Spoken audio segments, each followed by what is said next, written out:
네, 안녕하세요. 예, 반갑습니다. 저 최경민 회계사라고 하고요. 원가 관리회계 강의하고 있습니다. 반가워요. 예, 2차 강의 내용이죠. 그래서 2차 우리 종합반 드디어 오늘 이제 개강인데 그 원가 관리회계잖아요. 그래서 이제 일단 오늘 첫 시간이니까 그 도대체 회계사 2차 원가 관리회계라는 과목은 어떤가 그 말씀부터 좀 드리고 시작을 해보도록 할게요. 회계사 2차 시험에서 원가 관리 회계라는 과목 어때요? 라고 만약에 저한테 물어보신다면 솔직한 이야기로 별로 좋은 얘기 안 나가죠. 그죠? 이게 별로 이제 긍정적인 이야기는 할 게 없어. 그게 이제 저뿐만이 아니라 그 모든 사람에게 누구한테 물어보더라도 다 똑같을 거예요. 뭐 수험생들은 특히나 더 그렇지. 오히려 강의하는 저한테 물어보시면 저야 뭐 이게 돈벌이니까 그죠? 저야 그냥 조금이라도 이제 긍정적인 말씀을 좀 해드릴 수가 있는데 그 2차 공부를 미리 해보신 그런 뭐 선배들이나 한번 물어보시면 그 2차 때 원가 관리회계 어떻습니까? 이렇게 물어보잖아요. 절대로 좋은 소리 하는 사람이 없어요. 그만큼 어렵고 그만큼 굉장히 사람 짜증나게 하는 약간 그런 과목입니다. 그 이유가 있죠. 그 이유가 왜 그러냐면 사람이 그래도 우리가 공부를 하잖아요. 이렇게 공부를 해. 이렇게 어떤 공부량을 막 이렇게 늘려요. 나름대로 공부량을 늘리면 당연히 어때야만 되냐면 실력이 늘어나야죠. 이렇게. 실력이 늘어나면 당연히 이게 뭘로 이어져야 되냐면 점수로 이렇게 이어져야 되는데 이놈의 원가 관리는 이게 사실 잘 모르겠어요. 이게 점수가 막 늘어나는지를 잘 모르겠는 거예요. 그래서 사람들이 뭐라고 이야기를 하냐면 아니 선생님 제가 나름대로 진짜 열심히 공부를 하고는 있는데 이걸 가지고 이제 좋은 성적을 맞을 수 있는지 내가 도저히 자신이 없다. 뭐 이런 얘기들을 되게 많이 해요. 근데 본인만 그런 게 아니라 대한민국 모든 수험생들이 다 그래요. 저도 수험생 때 똑같았어. 그게 뭐 다른 과목도 마찬가지긴 한데 원가 관리 회계라는 과목이 특히나 심합니다. 이게 왜 심하냐라고 한다면 이게 사실 이제 다른 과목이랑 조금 차이가 있는 것이 우리가 공부를 한다고 하잖아요. 공부를 하는데 사실 제가 이제 강의하면서 해드려야 되는 것도 두 가지고요. 여러분들이 시험을 공부하는 데 있어서 하셔야 되는 것도 두 가지입니다. 첫 번째로는 일단은 그 시험 문제를 풀려면 일단 뭐가 있어야 되느냐 사전 지식이 좀 있어야 되죠. 사전 지식이 있어야 이게 뭔 소리인지 알아들을 거 아니에요. 그래서 일단은 사전 지식이 좀 필요하죠. 그 사전 지식을 위해서 우리가 무슨 짓을 하는 거냐면 이론 공부를 하고 뭐 개념을 좀 우리가 세운다라고 부르죠. 이렇게 이론 혹은 뭐 개념이라고 부르는 요거를 이제 우리가 쌓고 있는 거야. 그죠? 자, 사전적인 지식이 있으면 문제를 푸는 데 있어서 시험장에서 현장에서 여러분들이 파악하셔야 되는 그런 여러 가지 내용들도 있어요. 현장에서 뭘 파악하셔야 될 거냐 일단 문제를 딱 보고 자료 정리를 좀 하셔야 되겠지.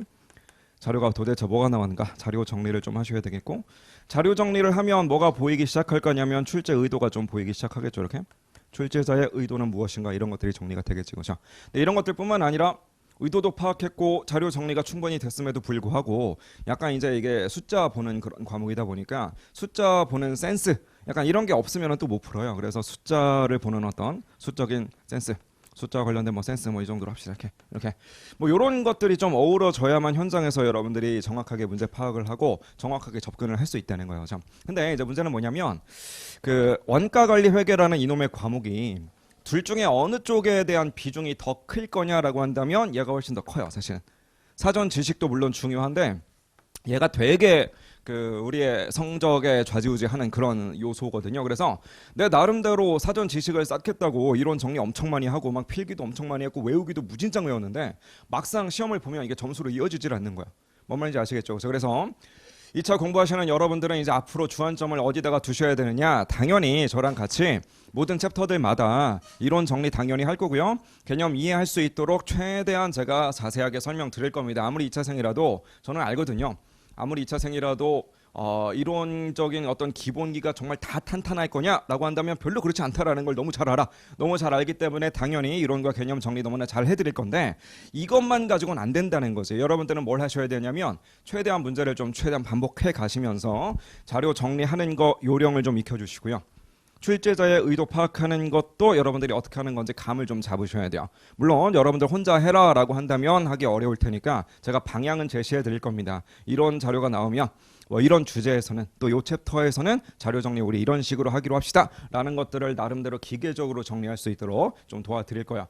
출제자의 의도도 솔직한 이야기로 기출 문제들을 이렇게 딱 보면 뻔한 패턴의 문제들이 반복해서 출제되는 경향이 좀 있거든요. 그래서 그냥 이런 문장들이 있으면 또 문제에서 이러이러한 말이 나오면 출제자의 의도는 이거인 거다 이런 것들 좀 짚어드릴 테니까 그런 부분들도 어떻게 보면 그냥 사전 지식으로서 좀 여러분들이 승화할 수 있다는 거지. 이해될 수 있겠죠? 그래서 자료 정리하는 법, 그 다음에 출제자의 의도를 파악하는 거 이런 것들 좀 최대한 연습을 좀 해주시는데 얘 때문에 좀 짜증나요. 숫자적인 센스. 얘는 약간 어느 정도 갖고 태어나는 그런 경향이 좀 있는 부분이지, 그렇죠? 그래서 솔직한 이야기로 그 수적인 센스가 나는 너무나 있어. 예를 들어서 막 중고등학교 때 학창 시절 때부터 나보다 수학 잘하는 사람 본 적 없어. 수학은 정말 자신이 있었어. 하시는 분들은 원가 관리에게 날라다녀요. 되게 잘해. 근데 이제 그 어느 정도 잘했어야 되느냐라고 한다면 거의 뭐 수학만 놓고 봤을 때 상위 한 0.01% 정도 드는 사람들. 그 사람들은 그냥 놔둬도 알아서 잘한다고요. 근데 99.9%는 그렇지가 못할 거 아니야, 그렇죠? 그래서 우리 대부분은 그런 거에 해당되진 않습니다. 그래서 그 0.01%에 해당되는 사람이랑만 경쟁하려고 하지 마시고 어차피 나머지 99.99들이랑 경쟁을 하는 거니까 결국 이 숫자적인 센스도 만들어지는 거예요. 그래서 이런 아이들이 전부 다 이거 다 포함해서 여기까지 포함해서 전부 다 뭐에 달려 있냐면 반복에 달려 있어요. 반복에. 결국 2차 시험도 반복이다라는 거. 그래서 문제를 최대한 자주자주 풀어보셔야 돼요.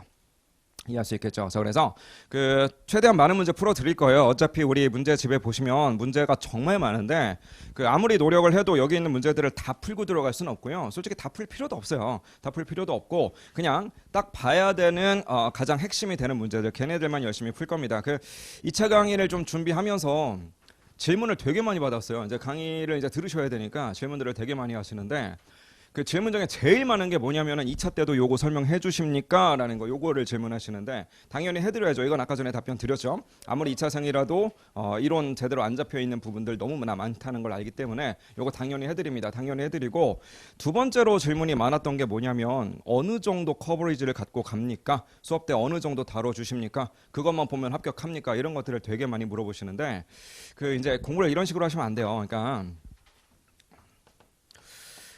시험에 나오는 게 요만큼이라고 쳐보세요. 근데 공부를 하는 데 있어서 얘가 나올 수도 있으니까 얘도 공부하고 얘가 나올 수도 있으니까 얘도 공부하고 얘가 나올지도 몰라 얘도 공부하고 얘도 한번 공부해보고 얘도 공부해보고 이런 식으로 커버리지를 높인다? 그럼 커버리지 백날 넓혀봤자 소용도 없어요. 그러니까 뭔 얘기냐면 내가 이런 아이들을 공부했다라고 해서 이거 똑같은 거 나와요? 절대 안 나오겠지. 시험장에서는 그냥 얘가 갑자기 튀어나온다니까요. 이렇게. 여러분들 공부하신 거랑 똑같은 거 절대 안 나와요. 똑같이 나오는 게 아니라고. 설령 내가 공부했던 이 주제가 나온다라고 할지라도 이 모양새대로 안 나와요. 얘가 뭔가 변형이 돼서 막 이상하게 돼서 나와. 이렇게 돼서 나온다고. 이렇게. 뭔 말인지 아시겠죠? 그러니까 커버리지를 넓힌다는 게 무슨 뭐 문제를 딴에는 10문제 풀었는데 나만 20문제를 풀어봐야지 이런 게 중요한 게 아니라고요. 중요한 건 뭐냐면 시험에 나오는 게 이제 요 정도다라고 했을 때 가장 핵심이 되는 내용이 있을 거 아니겠어요? 이렇게. 그죠? 핵심이 되는 요 코어 자체를 완전 단단하게 만드는 거 이게 되게 중요한 거예요. 요거를 단단하게 만들어 놓고 나서 요 상태에서 응용을 할 줄 알아야 되겠죠. 이렇게 요 상태에서 뭐가 나오든지 간에 거기에 순간적인 대처를 통해서 뭔가 응용을 좀 할 줄 알아야 된다라는 거 이게 되게 중요합니다. 근데 많은 수험생들이 얘들을 잘 못하죠 이게. 그래서 요거 되도록 연습을 하셔야 된다고요. 이렇게 연습하지 말고 요런 식으로 연습을 하셔야 된다고. 이렇게 뭔 말인지 아시겠죠? 그렇죠? 그래서 이게 그 아까 전에 서두에 말씀드렸다시피 아무리 공부를 해도 점수로 이어지기는 아무래도 조금 쉽지 않은 그런 과목이다 보니까 그 일단 첫 번째로 당부드리고 싶은 건 뭐냐면 이 원가 관리회계라는 과목은 유예까지 끌고 가면 안 돼요. 우리 회계사 2차 시험은 참 특이하게도 우리에게 불행인지 다행인지 모르겠지만 유예 제도인데 부분 합격 제도가 있잖아요. 이렇게. 그렇죠? 그래서 유예로 이제 전략적으로 많이 가져가실 거예요. 그렇죠? 5과목을 다 가져가시는 분들도 있을 거고 일부는 좀 남겨놓고 가시는 분들도 있을 거고 근데 원가 관리회계는 절대로 유예로 가시면 안 돼요. 그러니까 왜 그러냐면 아무리 공부를 해도 실력이 늘어서 막 점수로 이어지는 느낌이 잘 안 든다고 말씀드렸잖아요. 그렇죠? 그래서 유예인데 예를 들어서 한두 과목만 남았어. 그렇다면 원래대로라면 굉장히 편한 유예 생활을 해야 되는데 거기에 원가 관리회계가 끼어 있다? 그럼 절대로 마음이 편치 못해요. 그리고 어떻게 될지 장담을 못해. 유예생이라고 해서 원가 관리회계를 잘하느냐? 솔직히 그렇지도 않거든요. 그래서 동차 때 그냥 뭣도 모르는 상태에서 끝내버려야 돼요. 내가 이거 왜 붙었지? 모르겠어. 근데 붙어 있어야 돼. 뭔 말인지 아시겠죠? 자, 그래서 결론적으로 가장 코어가 되는 부분을 좀 단단하게 만드는 거. 그래서 그런 핵심적인 문제들 위주로만 좀 풀어드릴 테니까 그런 것들 최대한 반복하시고 응용은 어떻게 하시느냐? 얘네들 연습 잘 하시면 된다고. 이렇게 이해하셨죠? 무슨 말인지. 그죠? 자, 그러면 과목에 대한 이야기는 뭐 이 정도로 하고 뭔 소리야 이거는? 자, 뭐야? 뭐 다 보셨죠? 뭐 좋은 말인 것 같아요. 어쨌든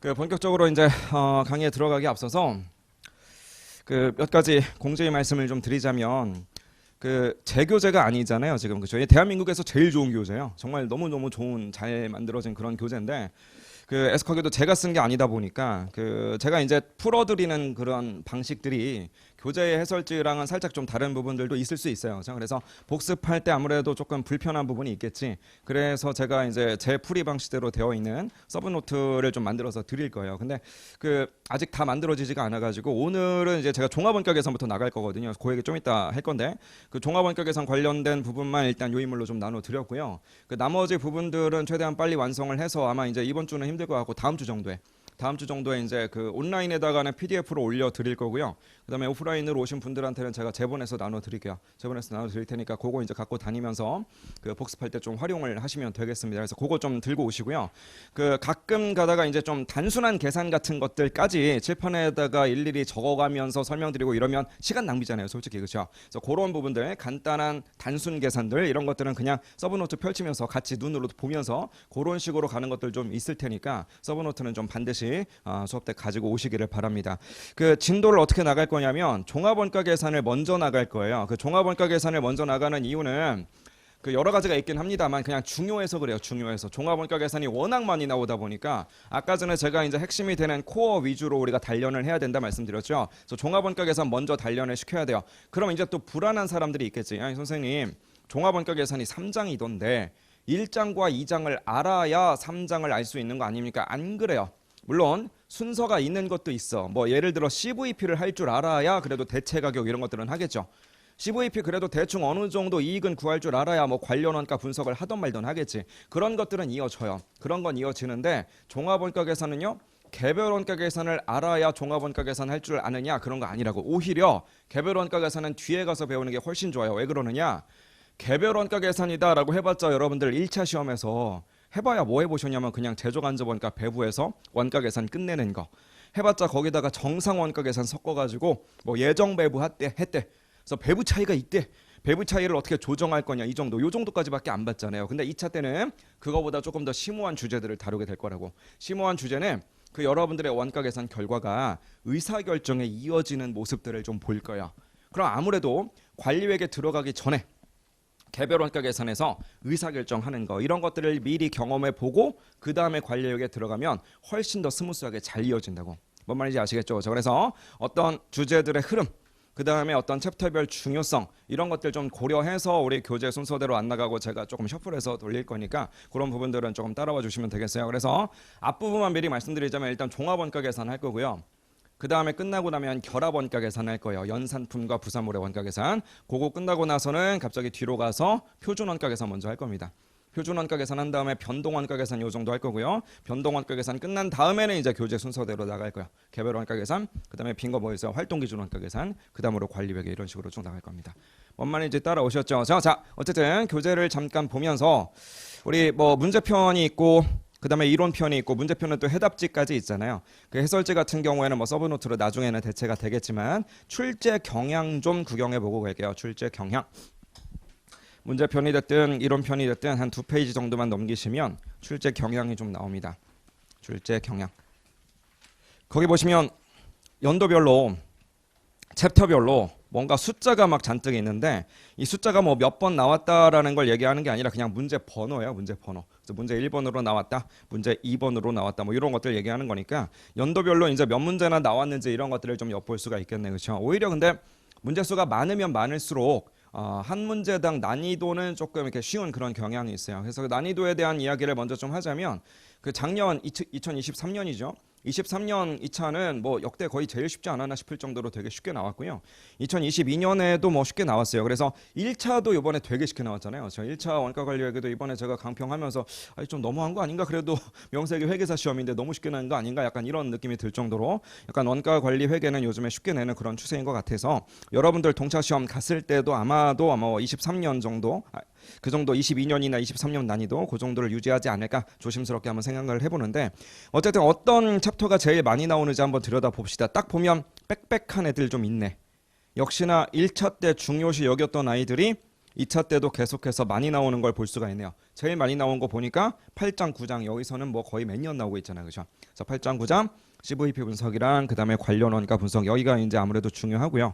그다음에 또 중요한 것이 보시면은 종합 원가 계산 역시나 되게 많이 나오는 것 같고 그다음에 변동 원가 계산 이쪽도 꽤 나오는 것 같고요.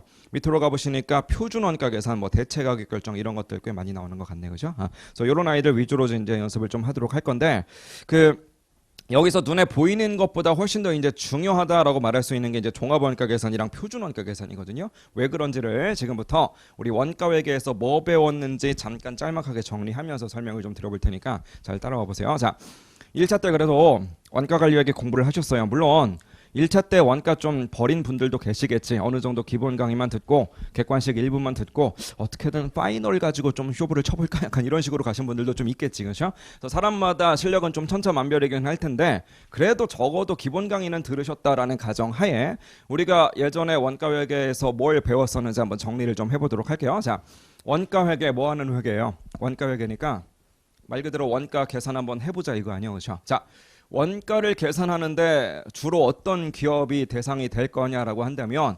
상기업이라면 원가 계산하는 게 별로 어렵지가 않을 거라고. 그렇죠? 상기업이면 그냥 구입해다가 마진 붙여서 팔면 되는 거니까 구입할 때 돈 얼마 줬냐 끝.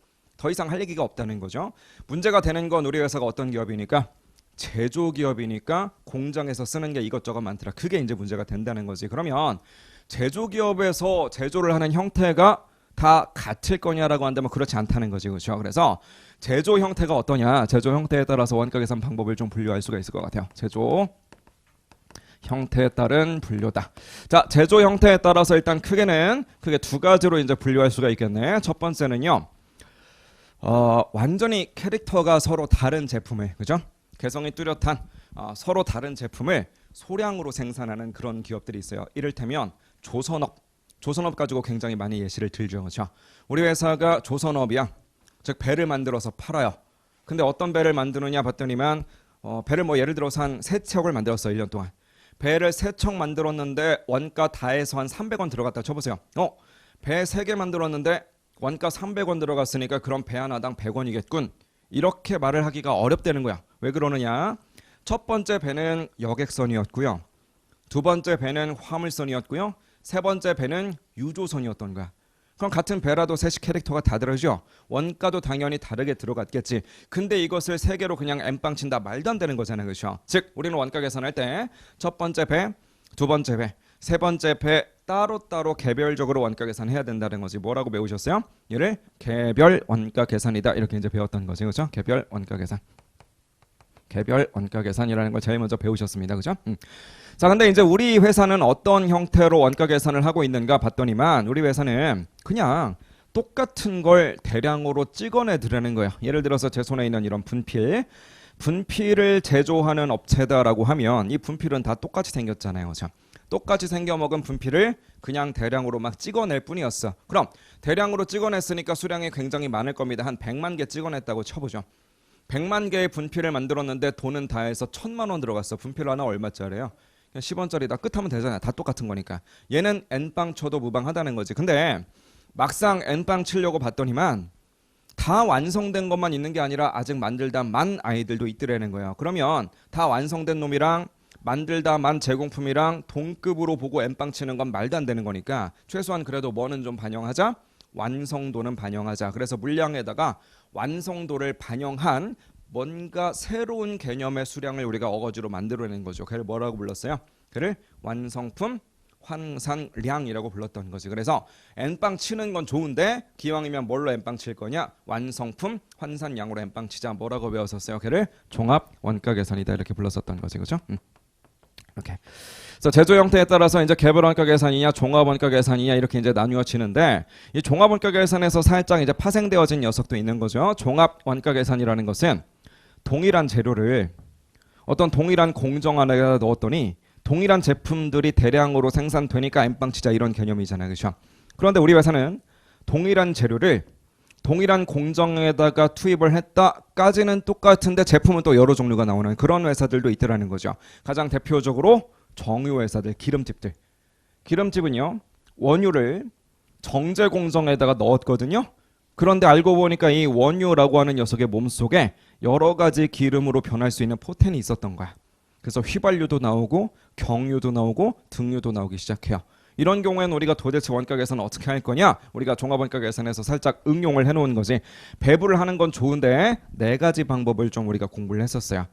그거 무슨 챕터로 배웠었냐면 우리는 결합 원가 계산이다, 혹은 뭐 연산품과 부산물의 원가 계산이다, 이런 이름으로 좀 배웠었고요. 네 가지 원가 배분하는 방법 여러분들 이미 1차 때 배우셨으니까 머릿속으로 리마인드 한번 해보세요.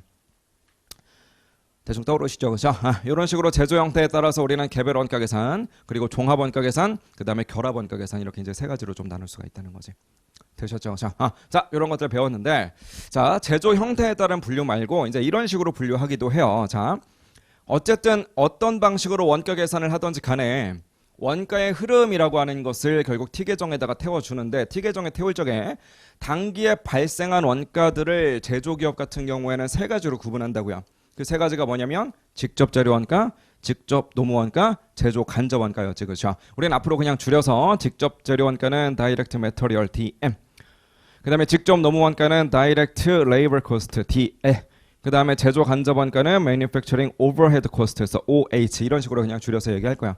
되셨죠? 자, 근데 이 세 가지 원가들을 도대체 우리가 뭐라고 기재를 할 거냐? T계정에 태워줄 적에 여기다가 숫자를 뭐라고 쓸 거냐라는 거에 대해서 고민을 하기 시작합니다. 그럼 어떤 사람이 이렇게 얘기를 하는 거죠. 여기다가 무슨 숫자를 쓸지가 왜 고민이냐. 공장에서 실제로 쓴 돈이 있을 테니까, 실제로 원가 들어간 게 100원이라면 여기다가 100원이라고 쓰고 200원을 썼으면 200원이라고 쓰면 되지, 그게 왜 고민이냐라고 얘기하는 사람이 있어요.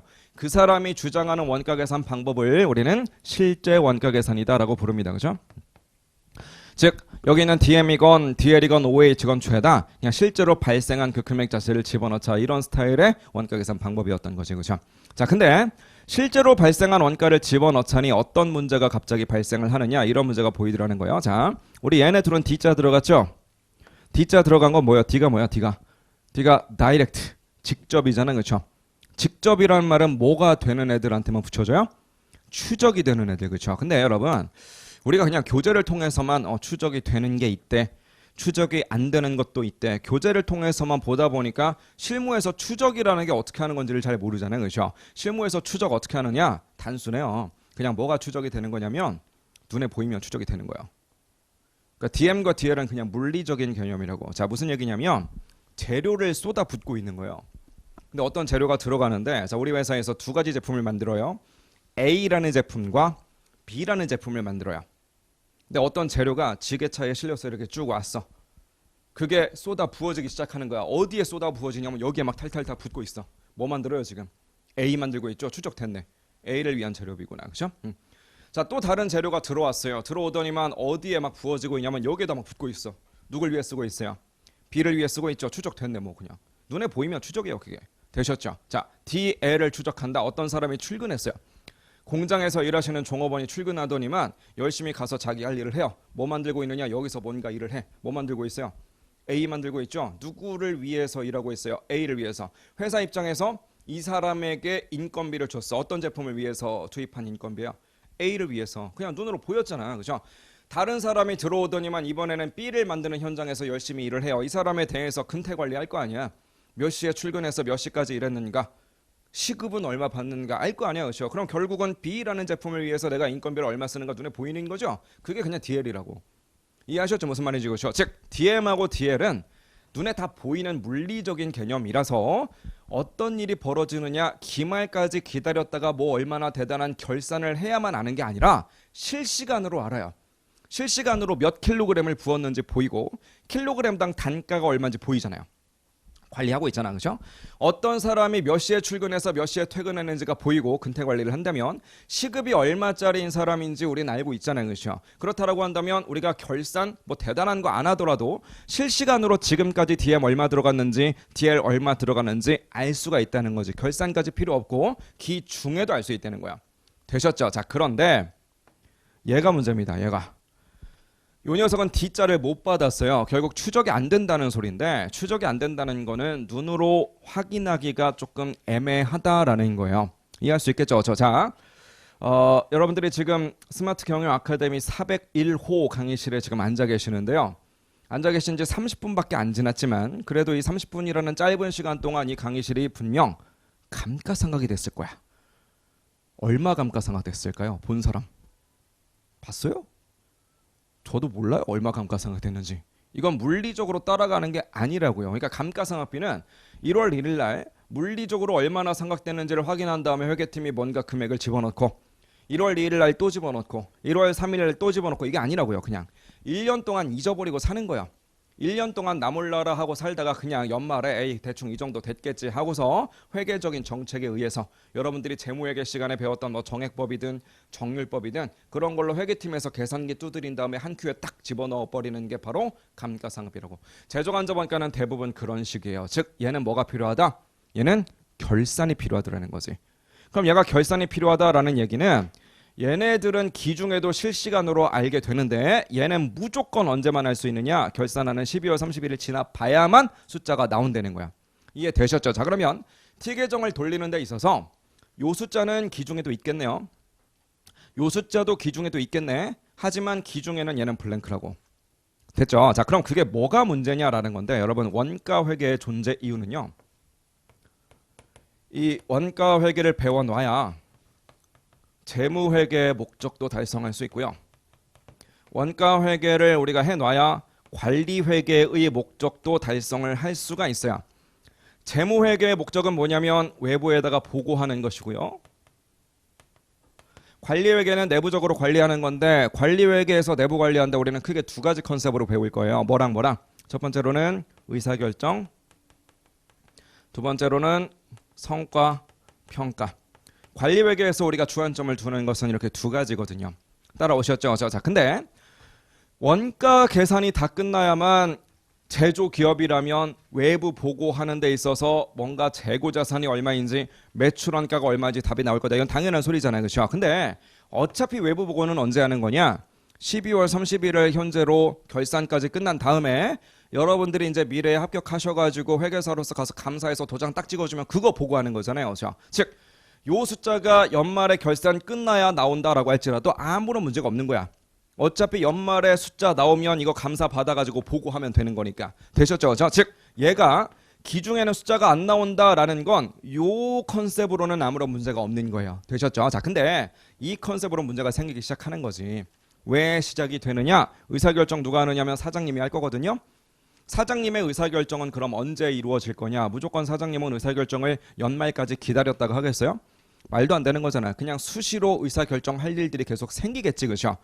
회계팀장인 여러분들한테 회계팀장아 우리 지금까지 원가 얼마 들어갔냐? 나 그거 알아야 뭔가 의사결정할 것 같은데. 근데 제조간접 원가가 블랭크니까 우리는 할 말이 없잖아요. 그죠?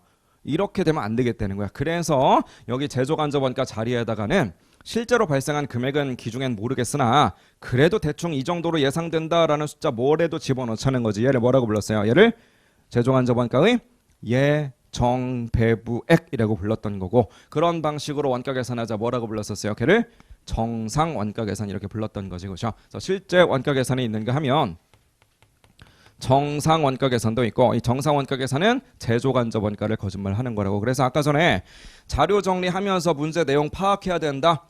그리고 출제자의 의도도 동시에 파악해야 된다 이렇게 말씀을 드렸잖아요. 그럼 문제 읽다 보니까 정상 원가 계산을 쓰겠대. 정상이란 두 글자를 탁 읽자마자 여러분들 머릿속에는 그럼 이 자식들 이거 OH 거짓말하겠구나. 그럼 당연히 OH가 거짓말로 들어갔으니까 나중에 결산 끝나고 나면 실제 튀어나오는 거랑 비교해보겠지. 비교해보면 숫자 차이가 있을 거 아니겠어요. 차이가 분명히 발생할 거고 그것도 조정까지 다 시켜버리겠죠. 아무래도 2차 시험이니까 그런 것들을 할 준비가 마음에 딱 돼 있어야 된다는 거지. 이해되셨죠? 자, 정상 원가 계산은 그래서 제조간접 원가를 거짓말을 쳐놨어요. 근데 얘를 예상 숫자로 집어넣어 놨더니 방금 전에 말씀드렸다시피 우리가 부가적으로 이런 정보를 얻게 돼요.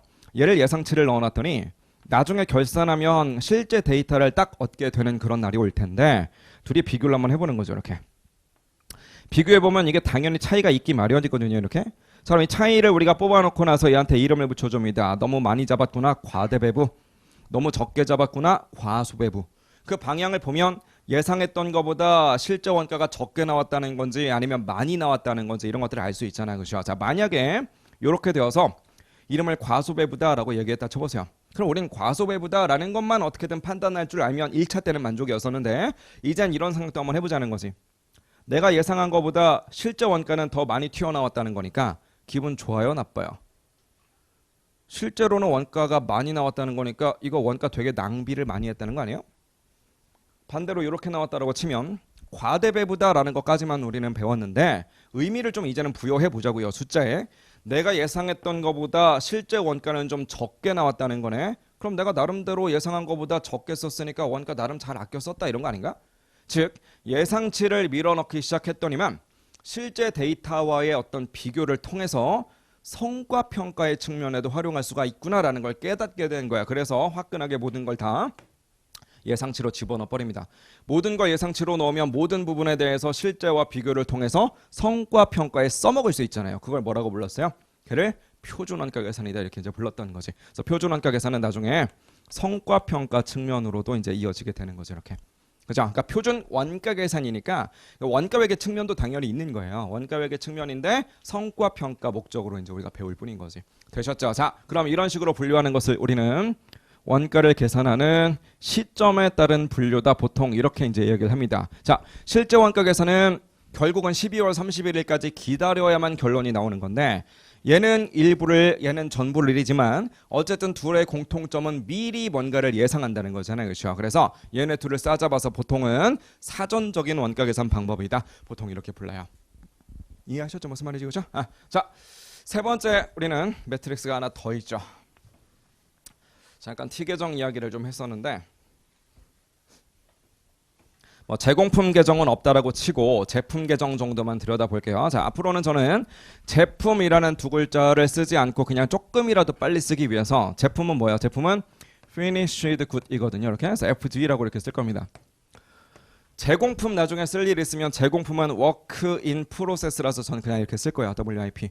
자, 제가 이제 뭐 DMDL, OH, FG, WIP 이제 1차 때부터 저랑 같이 공부하신 분들은 이런 용어에 익숙하실 텐데 그렇지 못하신 분들도 걱정 안 하셔도 돼요. 제가 이렇게 약자를 쓰는 이유는 수업 때 하도 많이 쓰는 그런 용어들이다 보니까 약자를 쓰는 거거든요. 그래서 이런 약자들은요, 강의만 열심히 들으시면 외우기 싫어도 저절로 외워질 겁니다. 하도 많이 쓰니까. 그래서 약자 때문에 스트레스 받고 그러지는 마세요.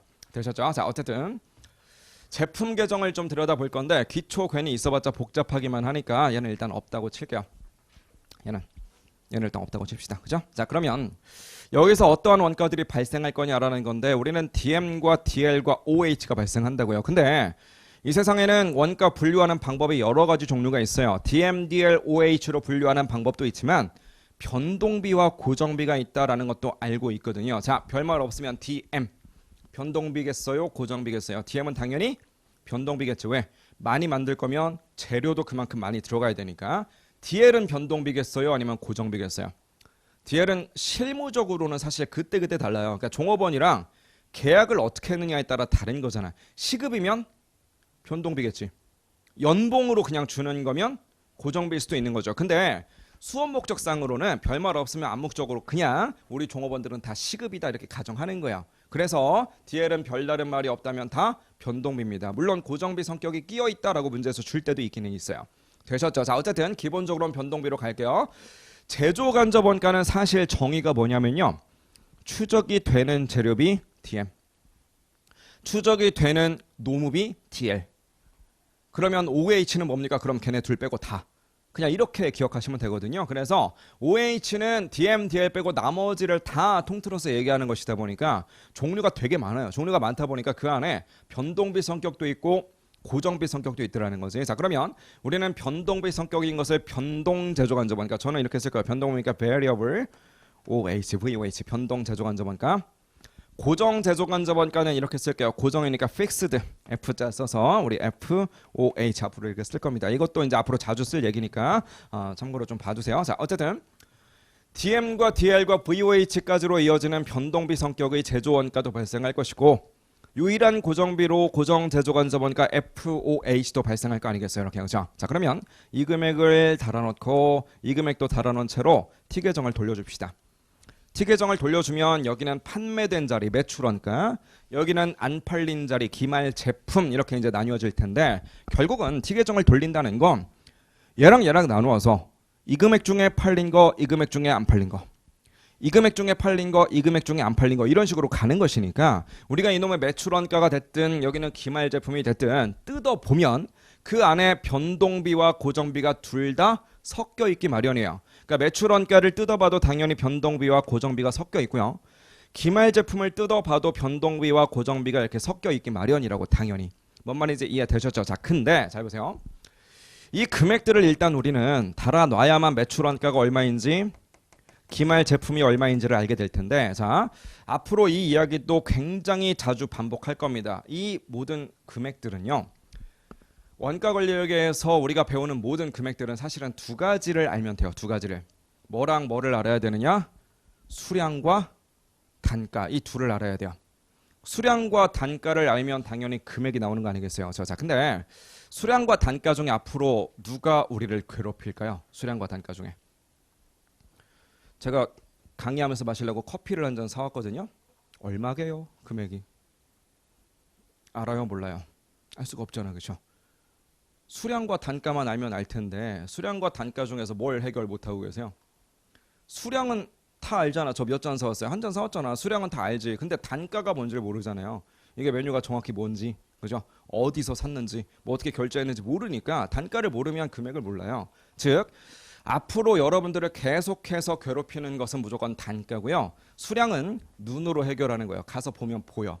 그래서 일단은 수량부터 한번 해결을 해보도록 할게요. 수량부터. 항상 수량부터 해결하게 돼 있어요. 자, 예를 들어 봅시다. 나중에 해당 챕터에서도 말씀드릴 건데 지금 이제 오버뷰로 보는 거니까. 제일 첫 번째로 배운다라고 했었던 종합원가 계산이요. 종합원가 계산 우리 원가 계산한답시고 맨날 뭐 했었냐면 5단계법 이런 거 했었죠. 5단계법 중에 1단계가 뭐예요? 뭐부터요? 1단계에서? 뭐부터 체크해요?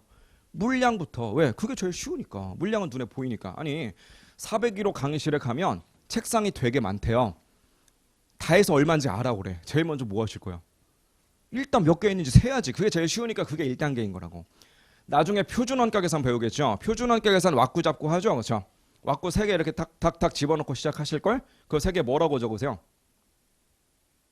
AQAP, AQSP, SQSP. 나중에 이제 자세히 배우겠지만 이렇게 적어놓고 시작하잖아요. 그렇죠? Q 먼저 쓰셨어요? P 먼저 쓰셨어요?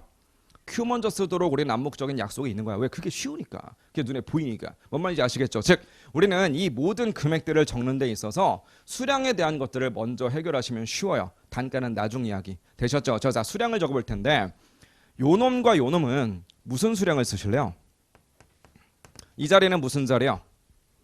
이 자리는 생산을 한 자리잖아. 그렇죠? 생산을 한 자리니까 당연히 무슨 수량 써야 되겠어요? 당연히 생산량이 들어가야 되겠지? 여기는 생산량입니다. 여기도 당연히 생산량일 거고요. 여기에다가 단가를 붙여주면 되겠죠. 이렇게. 됐죠? 자, 얘보다는 얘가 더 관심이 있어요. 앞으로. 왜 그러느냐? 우리는 재무상태표보다는 손익계산서에 관심을 갖게 돼요. 왜? 어차피 우리 관리회계랑 이어지거든요. 관리회계에서 분석하는 거는 손익을 분석하는 거지 자산이 얼마 있을 거냐 이런 분석은 거의 안 하잖아요. 그렇죠? 그래서 항상 손익에 영향을 미치는 항목 매출원가 이게 훨씬 더 우리 관심사예요. 그래서 요 녀석은 생략하고 요 놈에 대해서만 정리를 해볼 건데 그렇다면 이 금액을 알기 위해서도 일단은 수량부터 따라가야 될 텐데 무슨 수량이 필요하겠어요? 얘네들은 판매된 수량이 필요하겠지. 매출원가니까. 그래서 판매량을 일단 적어놓고 시작. 판매량.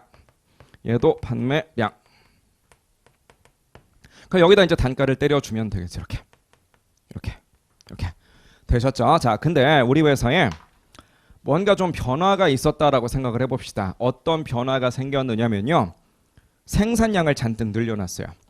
왜 그러느냐면 많이 팔릴 줄 알고 분명 많이 팔릴 거야 싶어서 잔뜩 만들어놨어. 그래서 생산량이 쭉쭉 올라갑니다. 이렇게 생산량이 올라갔어요. 자, 얘는 변동비고 얘는 고정비입니다. 변동비와 고정비의 특성 정도는 알고 계실 거예요. 생산량이 늘어났다는 것은 조업도가 늘어났다는 거네. 그럼 이 금액 어떻게 되겠어요? 변동비니까 얘도 늘어나야 되겠지. 하지만 얘는 어떻게 했어요? 얘는 고정비니까 그러거나 말거나 그냥 가만히 있겠죠. 그렇죠? 그럼 단가가 영향을 받겠네. 변동비의 단가는 어떻게 되겠어요? 둘이 같은 비율로 올라갔을 테니까 변동비의 단가는 우리가 상식적으로 그냥 알고 있다시피 단가는 어떨 것 같으세요? 그냥 가만히 있겠지. 변동비의 단가는 변함이 없을 것이다. 반면에 고정비의 단가는 어떻게 될까? 고정비의 단가는 조업도의 반비례하는 거였잖아요. 그렇죠? 조업도가 늘어나면 줄어들 수밖에 없다고. 왜? 분자 가만히 있고 분모만 올라가는 구조니까. 그래서 얘가 줄어들어 있어요. 이렇게. 됐죠? 자, 단가가 아까 전에 이슈라고 말씀드렸잖아요. 근데 단가는 언제 계산하는 거냐면 발생할 때 미리 뽑아 놓는 거예요. 얘네들이 다 DMDL-OH 제조 원가이다 보니까 언제 발생하느냐? 생산하는 요 자리에서 발생하거든요. 요 자리에서 단가는 미리 뽑아 놓는 거라고. T계정을 돌릴 적에 우리 눈에 판매량 보이고 우리 눈에 기말 제품의 수량이 보이니까 이 수량에다가 방금 계산해 뒀던 이 단가들을 갖다 붙여버리면 끝나는 거야. 되셨죠? 그래서 여기서 계산된 그 단가를 여기다가 붙여줄 건데 수량적인 측면을 먼저 보니까 틀림없이 우리는 많이 팔릴 거다라는 예상의 생산량을 늘린 거였거든요. 근데 웬걸 판매량은 전혀 늘지가 않았던 거야. 예상과는 달리. 즉 재고로 다 쌓여 있다는 거죠. 이런 식으로. 됐죠? 자, 그러면 판매 수량 자체는 가만히 있지만 우린 어쨌든 이 원가들이 탄생하던 이 무렵의 단가를 뽑아놨으니까 얘네들을 여기다 갖다 붙여서 금액을 완성시킬 거거든요. 변동비의 단가는 변했어요? 안 변했어요? 안 변했죠. 고정비의 단가는 줄어들어 버렸죠. 그럼 이 금액 어떻게 될까? 가만히 있겠지만 얘는 어떻게 되겠어요? 얘가 줄어버리겠네. 자, 얘네 둘이 합친 금액을 우리가 뭐라고 부를 거냐면 매출 원가라고 부를 거거든요. 매출 원가 Cost of Goods Sold입니다. CGS라고 부를 거고요. CGS 금액이 얘 때문에 줄어버렸어요. 이렇게. 그럼 이 매출 원가라는 건 누구한테 영향을 미칠 거냐면 당연히 이익한테 영향을 미칠 건데 매출 원가가 줄었으니까 이익은 어떻게 되겠어요? 이익이 갑자기 늘어나 버린다고 이렇게. 생산량을 늘렸더니 이익이 늘어났어요. 이게 말이 되는 소리인가요, 지금? 옛날보다 예를 들어서 판매량이 는 거야. 옛날보다 잘 팔았대. 옛날보다 잘 팔았으니까 이익이 늘어났다. 이거는 괜찮죠. 많이 팔았으면 이익은 당연히 늘어야지. 그런데 팔리는 거는 똑같이 팔았지만 내가 잔뜩 만들어 놓고 못 팔아서 창고에다가 쌓아놓고 먼지를 잔뜩 쌓아놨다. 그랬더니 이익이 늘어났다. 말이 되냐고요, 이게. 이건 말이 안 되는 거잖아요. 그렇죠? 그래서 우리가 T계정을 돌리는 데 있어서 공장에서 발생한 제조 원가를 전부 다 집어넣고 전부 다 T계정을 돌려놨더니만 문제점이 발생하는구나. 어떤 문제점? 생산이 늘어나면 이익이 덩달아 늘어나더라. 이거를 눈치챈 경영자가 갑자기 이런 짓을 하는 거죠. 안 팔릴 거 뻔히 알면서 생산량을 늘려놔요. 왜? 이익 많아 보이려고. 이런 부작용이 있더라는 거야. 그렇죠? 자, 이런 방식을 우린 뭐라고 부를 거냐? 다시 한번 공장에서 쓰이는 모든 제조 원가를 하나도 빠짐없이 전부 다 T계정에다가 집어넣어놨어요. 무슨 원가 계산? 전부 원가 계산 이렇게 부른다고. 그렇죠? 이걸 우린 전부 원가 계산이라고 부르는데 전부 원가 계산을 썼더니만 너무 치명적인 문제점이 발생을 하는 거야. 그래서 이런 선택을 하게 되는 거죠. 누구 때문에 이런 문제점이 발생하느냐? 변동비랑 고정비 가운데서 고정비가 말썽이네요. 그렇죠? 그래서 과감하게 이 고정비만큼은 T계정을 태워줄 것이 아니라 T계정을 태워서 대변으로 보낼 것이 아니라 발생하자마자 그냥 쓰레기통에 버리자. 쓰레기통의 이름은 손익계산서인 거죠. 발생한 금액 그 자체를 그냥 비용으로 떨궈 버리고 T계정으로 관리하지는 말자 이렇게 의사결정을 해버리는 거야. 그럼 결국은 어떤 일이 벌어지느냐? 변동비는 여전히 T계정을 타니까 팔린 요 녀석이 비용으로 처리되죠. 매출 원가라는 이름을 달고. 하지만 고정비 같은 경우에는 그냥 이 금액 자체가 비용으로 처리되는 거예요. 그럼 생산량이 백날 늘어나던 말던 간에 원래부터 얘는 가만히 있는 금액이었고요. 생산량이 늘어나면 얘는 영향을 받지만 얘는 영향을 안 받잖아요. 그렇죠? 그래서 영향을 안 받는 이 금액을 손익계산서에 비용 처리하니까 이익에 미치는 영향도 없게 되는 거지. 그럼 T계정에 결국은 고정비를 떨궈버렸으니까 뭐만 살아있어요? 변동비만 살아있지. 그렇죠? 그래서 얘를 뭐라고 하자? 변동 원가 계산이다. 이렇게 이제 부르는 거야. 변동 원가 계산. 이렇게 되셨죠? 자, 변동 원가 계산 배우셨으면 요 얘기도 나와야지. 변동 원가 계산보다 한술 더 뜨는 좀 극단적인 놈도 있는 거 배우셨죠? 그렇죠? 이름 뭐라고 불렀었어요? 초변동 원가 계산. 이런 것도 우리는 배웠었던 거야.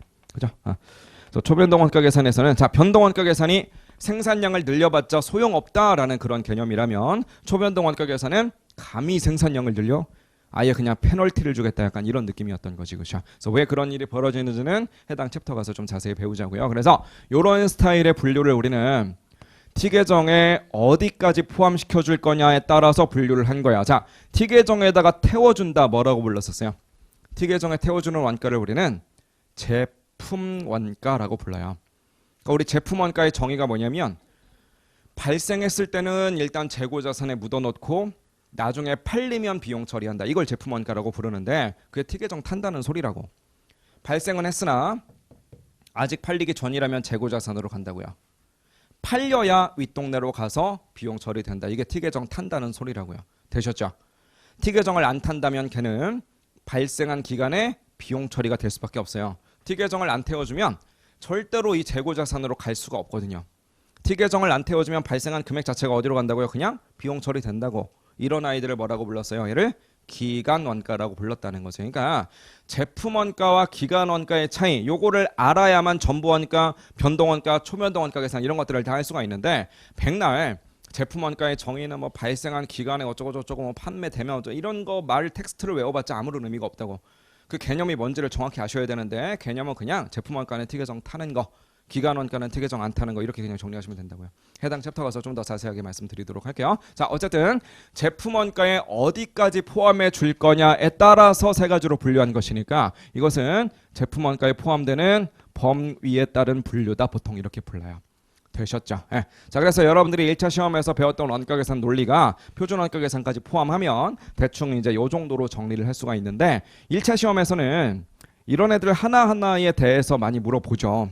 하지만 이제 2차 시험이니까 엄청 문제 사이즈가 커져요. 문제 사이즈가 커지는 이유는 얘네들을 다 서로 엮어가지고 종합문제 스타일로 출제하기 때문에 그런 일이 벌어져요. 종합문제 스타일이다 보니까 얘네들이 다 그냥 엮여집니다. 이렇게. 이런 모든 조합들이 다 가능한 거야. 그러니까 같은 매트릭스 내에서는 같이 쓸 수가 없죠. 즉 지금 만든 손익계산서는 실제 원가 계산이면서 동시에 정사 원가 계산이다. 이런 건 말이 안 되는 거예요. 말이 안 되지만 뭐 실제 원가를 쓰면서 개별 원가 계산에 쓰겠다. 뭐 실제를 쓰면서 전부, 변동, 초변동, 정상을 쓰면서 전부, 변동, 초변동, 표준을 쓰면서 전부, 변동, 초변동 이 모든 것들이 다 가능한 거지. 그래서 이 중에 어떤 조합으로 출제가 될지는 아무도 모르기 때문에 하나하나에 대한 개념을 확실하게 해놓고 몇 가지 자주 출제되는 조합들을 우리가 연습을 하면 뭔가 생뚱맞은 조합이 나온다라고 할지라도 응용력으로 이제 우리가 접근하는 거라고. 그죠? 다만 이제 몇 가지는 좀 제껴도 되기는 해요. 어떤 부분들은 좀 제낄 거냐면 그냥 개념적으로 생각해 봅시다. 힌트는 요 단에서 그냥 저 뒤에 거 보지 마시고 얘랑만 2개 곱하기 3개니까 총 6가지 조합이 있는데요. 이 6가지 조합 중에 하나는 말도 안 되는 조합도 하나 있어요. 뭐가 제일 말이 안 돼 보이세요? 그냥 타이틀만 딱 봐도 이 조합은 조금 누가 봐도 안 쓰겠는데 싶은 게 있어야 돼. 어떤 건 안 쓰겠어요? 뭔 안 쓸까? 확률은 6분의 1이잖아요. 하나 찍어보세요. 어떤 건 안 쓸까? 얘는 안 써요. 이런 건. 당연한 거 아니에요? 개별 원가 계산이 아까 특징이 뭐였어요? 서로 다 다르니까 개별이라며. 표준은 뭐예요? 그냥 다 일괄적으로 표준을 적용하는 거잖아요. 애초에 개념 자체가 모순이라고 저런 건 안 써요. 뭔 말인지 아시겠죠? 그래서 여러분들이 정상 개별 원가 계산은 들어봤지만 표준 개별 원가 계산 이런 건 들어본 적이 없을 거라고. 그래서 보통 정상 원가 계산을 개별 원가 계산이랑 짝꿍으로 해주고요. 대신에 종합 원가 계산은 또 이렇게 잘 안 써요. 종합 원가 계산은 보통 표준 원가 계산이랑 짝꿍으로 갑니다. 이렇게. 그래서 2차 시험에서는 이런 게 많이 나와요. 표준 종합 이런 것들 많이 나오고요. 뭐 정상 개별 이거는 뭐 1차 때도 많이 봤었던 거지. 그렇죠? 보통 이제 이런 조합으로 되게 많이 씁니다. 자, 그럼 잘 보세요. 이렇게 우리가 이제 조합을 해서 종합 문제 스타일로 낸다라고 말씀드렸는데 아까 전에 우리가 출제 경향표도 보고 왔지만 당연히 2차 시험에 많이 나올 수밖에 없는 가장 많이 나올 수밖에 없는 주제는 어떤 특성을 갖고 있는 녀석이 많이 나올 거냐. 2차 시험은 어쩔 수 없이 종합 문제거든요. 다 연계할 거거든요. 그럼 당연히 어떤 주제가 손이 많이 갈 거냐면 연계가 용이한 주제들. 쉽게 말해서 붙임성이 좋은 주제들. 섞이기 쉬운 주제들 이런 것들이 시험에 되게 많이 나온다고요. 대표적으로 누가 그러냐면요. 종합원가 계산이 붙임성이 무진장 좋아요. 얘가 왜 좋은지 아세요? 저도 모의고사 낼 때 그래요. 모의고사 만들 때 한참 뭐 나름대로는 어려운 문제를 만든다고 만들었어. 근데 그래도 명색이 2차 시험 문제인데 조금 밋밋한 느낌이 들어요. 그럼 어떻게 하면 되는지 아세요? 사실 미완성도 있지롱. 완성도는 몇 %지롱. 이렇게 하면 돼 그냥. 그럼 결국은 완성포만산량의 개념을 알아야 되는 거잖아. 그렇죠? 그래서 종합원가 개념이 들어가 버리는 거야. 그래서 아까 출제 경향표에는 종합원가 계산이라는 놈이 메인 주제로 들어간 연도들만 표기가 돼 있는 건데 사실 보이는 출제 경향보다 얘는 더 중요한 거야. 왜? 다른 주제가 출제됐더라도 뭔가 미완성이 있었고 재공품이 있었고 완성도를 제시했다면 이 개념 모르면 접근을 못하는 거거든요. 그래서 얘를 먼저 배우는 거야. 이해하셨죠? 무슨 말인지. 그죠? 자, 또 하나 더 뽑아보자면 얘도 무진장 많이 나와요. 얘는 왜 무진장 많이 나오느냐? 출제하시는 분들이 알아요. 얘를 제일 싫어한다는 것을. 얘를 무진장 싫어한다는 걸 알기 때문에 그냥 얌전히 전부 원가 계산, 변동 원가 계산, 초변동 원가 계산 이런 거 넣으면 되는데 이런 걸 내면 될 것을 이런 것만 내기엔 좀 밋밋한 것 같은 거야. 수험생들 제일 못하는 게 뭐지? 표준 원가 계산. 그럼 사실은 표준 원가 계산이었다? 차이까지 있는 상태에서 손익계산서 그려봐라. 차이가 존재하는 상황에서 둘 간의 이익 차이 조정해봐라. 뭐 이런 것들을 막 내버린다고 이렇게. 그래서 요 녀석도 출제 비중이 보이는 것보다 훨씬 높아요. 뭔 말인지 이해되셨죠? 자, 그래서 어쨌든 요 정도의 주제를 배우는데, 자, 어쨌든 우리가 배우는 이 원가 회계의 모든 논리를 관통하는 가장 중요한 주제가 하나가 있다는 거예요. 자, 여러분 생각을 해보세요. 그냥 이런 디테일한 이야기 말고 원가 회계의 본질을 좀 봅시다. 원가 회계 다시 한번 얘기하지만 원가 회계는 뭐 하는 거라고요? 원가를 계산하는 회계요. 자, 이거는 제가 기본 강의 처음 할 때부터 말씀드리는 건데 항상 어쨌든 2차 시험이다라고 할지라도 가장 기본적인 내용이 중요하니까 요 얘기를 좀 해드릴게요. 자, 보세요. 원가 회계, 원가가 얼마인지를 계산하는 회계이다. 그죠? 자, 그럼 퀴즈. 여러분들 사시는 집 근처에 뭐 예를 들어서 골목길에 굉장히 허름한 뭐라고 할까? 허름한 치킨집이 하나 있어요. 치킨집 사장님은 연세도 지긋하시고요. 평생 치킨만 튀기셨기 때문에 치킨 만드는 걸로는 정말 완전 장인이야. 대한민국 최고야. 근데 회계는 회자도 몰라요. 전혀 회계에 대한 지식은 없으셔. 그분한테 가서 여쭤보는 거야. 사장님, 이 치킨집 1년 동안 운영하시면 원가 얼마 발생하세요? 물어보면 사장님은 대답할 수 있을까요? 없을까? 자기네 가게 원가 얼마 나오는지 알까요? 모를까요? 사장님? 얼마 나오는지 알겠어요? 모르겠어요? 아니, 그것도 모르고 장사하겠어요? 내가 얼마 쓰는지를 모르고 장사한다, 이 말이 돼요 이게?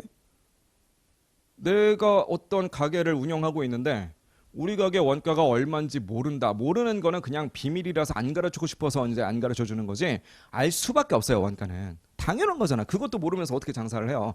회계 회자도 모른다라고 하더라도 원가가 얼마인지 알아요. 그럼 우린 억울하잖아. 아니, 원가 계산하는 방법을 이렇게 두꺼운 교재를 통해서 배워야 되는데 회계 회자도 모르시는 분들은 원가 계산을 이미 할 줄 안다니까요. 뭘 오해하고 계시는 거냐면 우리가 배우는 원가 회계가 얘 계산하는 법을 배우는 게 아니에요.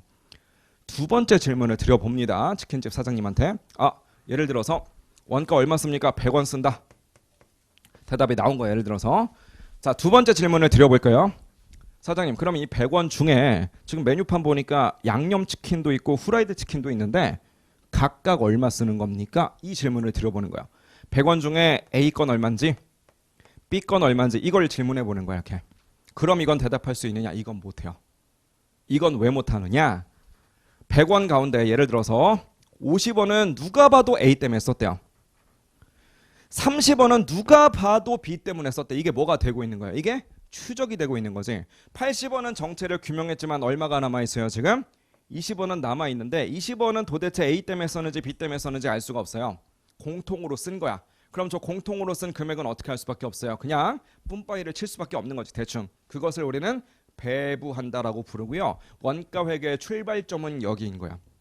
원가 회계의 출발점은 여기인데 얘네들을 기본으로 해서 발전 응용하다 보니까 여기까지 오는 거라고. 이렇게 되셨죠? 그래서 이 원가 계산에서 우리가 가장 중요시하는 개념 중에 하나가 원가의 배부이다 보니까 애시당초 이 배부라는 개념만 가지고 시험 문제를 만들기도 해요. 대표적인 게 보조부문.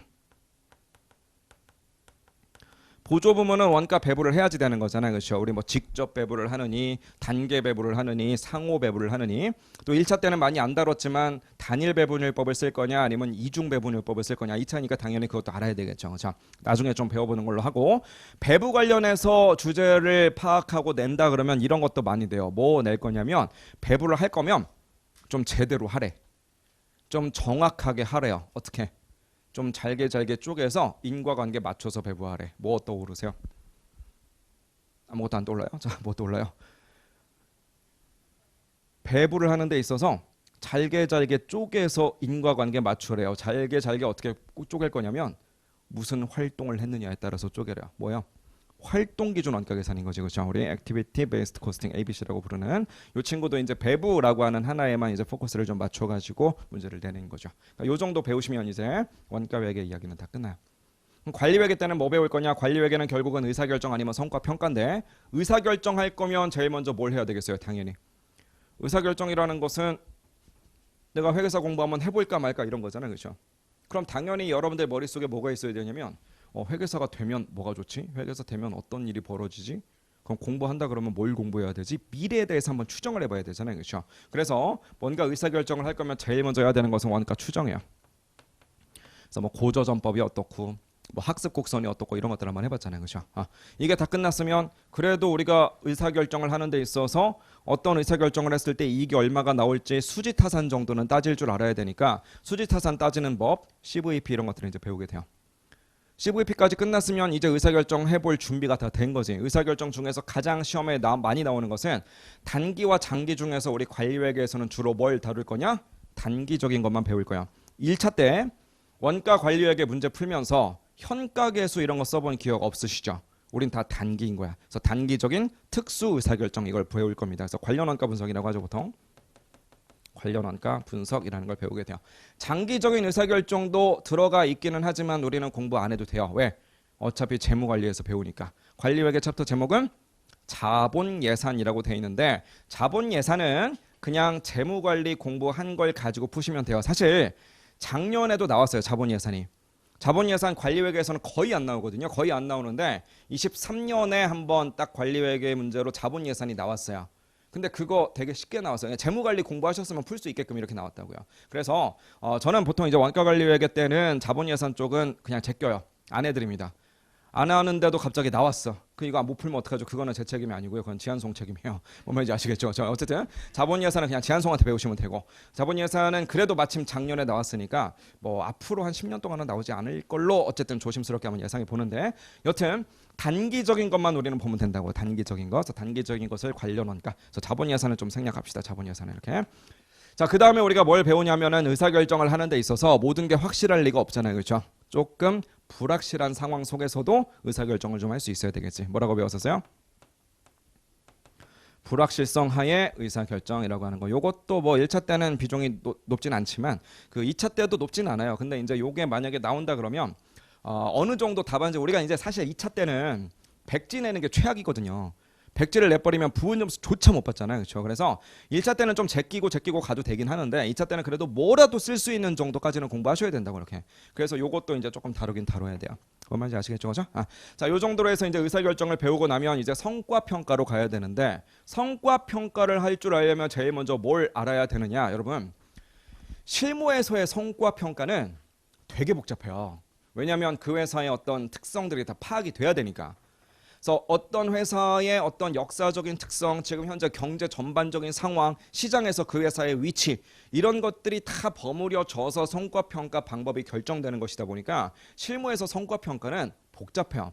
그래서 여러분들 이제 회계사 되시고 감사부서 들어가면 1, 2년 차 때 보통 어떤 과목들을 어떤 계정 과목을 보냐면 1년 차 때는 뭐 그냥 유형자산이라든지 뭐 판매관리비라든지 이런 것들 별로 리스크 없는 것들 그런 것들 많이 봐요. 한 2년 차쯤 되면 그때부터 이제 급여 쪽 보게 될 거예요. 급여 쪽을 보다 보면 뭐 성과급 이런 것도 봐야 되잖아요. 그렇죠? 성과급 이런 것들을 보려면 성과평가 체계를 좀 알아야 될 거 아니겠어요? 그래서 이제 인사팀 담당자 이런 사람들 불러가지고 옆에 앉혀놓고 도대체 이제 성과평가 어떻게 하는지 인터뷰 좀 해보고 그런 식으로 해서 이제 적절하게 잘 계산이 돼 있는가 보고 이런 것들이 이제 여러분들이 미래에 할 일이라고. 그러니까 현실에선 복잡해요, 성과평가가. 근데 그게 왜 복잡하냐면 현실 속에서는 어떤 기업의 특성이 반영이 되니까 복잡한 거잖아요. 수업 목적상으로는 그런 거 반영 못하니까 그냥 아주 간단해요. 뭐랑 뭐만 비교하면 되느냐? 실제랑 예산을 비교하면 끝난다고. 그럼 당연히 뭘 제일 먼저 알아야 되겠어요? 그놈의 예산이란 뭔가 이걸 알아야 될 거 아니겠어요? 그래서 뭘 배우느냐? 종합 예산이라는 것을 배워요. 예산 어떻게 편성하는가 이걸 이제 배우게 되는 거지. 이거 배우고 나서 이제 성과평가 쪽으로 이제 들어가게 되는 건데 이 성과평가를 우리는 세 가지 측면으로 배우게 되는 거죠. 판매 중심점, 그 다음에 투자 중심점, 뭐 ROI, RIEVA 뭐 이런 거 있잖아요, 그렇죠? 그 다음에 이제 제조 부문에 대한 성과평가인데 이 제조 부문에 대한 성과평가 이게 뭐예요? 이게 사실은 표준 원가 계산이라고 이렇게. 아까 전에 표준 원가 계산이라는 게 예상치를 집어넣고 실제랑 비교해봤더니만 성과평가에 응용할 수 있구나 이런 측면이었잖아요.